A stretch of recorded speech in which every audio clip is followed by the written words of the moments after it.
आप देख रहे हैं लव इंडिया नेशनल, क्योंकि इरादे हमारे साथ हैं, इसलिए लोग खिलाफ हैं। पार्षद एकता मंच के बैनर तले नगर निगम के कई पार्षदों ने बुधवार को पीलीकोठी स्थित नगर आयुक्त के शिविर कार्यालय पर प्रदर्शन किया।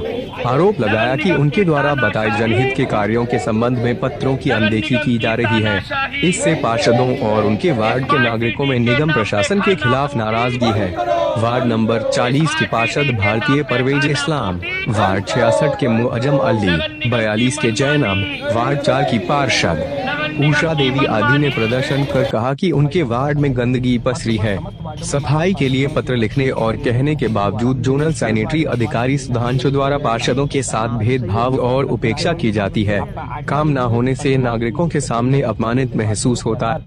द्वारा अगर हम ऑफिस में उनसे मिलने जाते हैं तो हम अपनी पर्सनल व्यक्तिगत समस्या के लिए नहीं जाते हैं, हम उनसे मिलने जाते हैं जिस जनता ने हम पे विश्वास करके लोकतांत्रिक व्यवस्था के तहत चुना है। लेकिन वो कहते हैं अपनी IDRS की आज्ञा में कि मेरे ऑफिस में 2 कुर्सियां हैं। तो ये नगर निगम की भयावह स्थिति सोचने वाली है कि अगर 5 पार्षद उनसे मिलने पहुंच गए तो उनको ऑफिस में 5 कुर्सियां भी नहीं है। लेकिन जेडीएसओ साहब, हम आपको बताना चाहते हैं, आपसे पूर्व भी जेडीएसओ रहे हैं और आपसे पूर्व भी हम लोगों ने मुलाकातें की है, वहाँ कुर्सी नहीं होती तो कुर्सियों की व्यवस्था कराई गई है। तो जेडीएसओ द्वारा ये षड्यंत्र के तहत एक दलित, मुस्लिम और पिछड़े पार्षदों के आधार पर हमारे साथ अपमान किया गया है, हमारा भेदभाव किया गया है। आप देखिए कि 15वें वित्त के निधि के टेंडरों में किसी का काम 50 लाख का, किसी का काम 30 लाख का, किसी का काम 50 लाख का, किसी का काम 30 लाख का, किसी का 12 लाख का। भारतीय जनता पार्टी अपने चहेते पार्षदों के आधार पर हमारे साथ भेदभाव कर रही है, जिसे किसी भी सूरत हाल में बर्दाश्त नहीं किया जाएगा।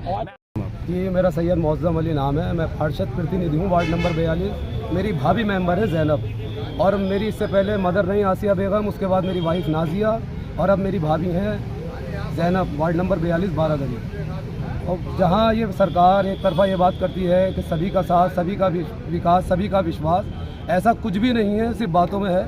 बिल्कुल टोटल भेदभाव चल रहा है, सिर्फ अपने चहीते पार्षदों के साथ कार्य हो रहा है। बाकी अपना पूरा वार्ड हम लिखित तौर पे दे रहे हैं, जिसके फाइलें भी बन रही हैं, टेंडर भी बन रहा है, लेकिन उसके बाद भी वो काम किसी प्रकार के कोई कार्य में नहीं लग रहा है। और ये हालात हैं कि पूरी गलियाँ ख़राब पड़ी हैं, टूटी पड़ी हैं, और किसी प्रकार की कोई सुनवाई नहीं है कि ये आपका टेंडर नहीं लगा। और जिन वार्डों में बिल्कुल ज़रूरत नहीं है और वार्ड बिल्कुल फिट है, उनमें 50-50 लाख, 60-60 लाख के कार्य लग रहे हैं। तो ये भेदभाव चल रहा है पिछड़ों।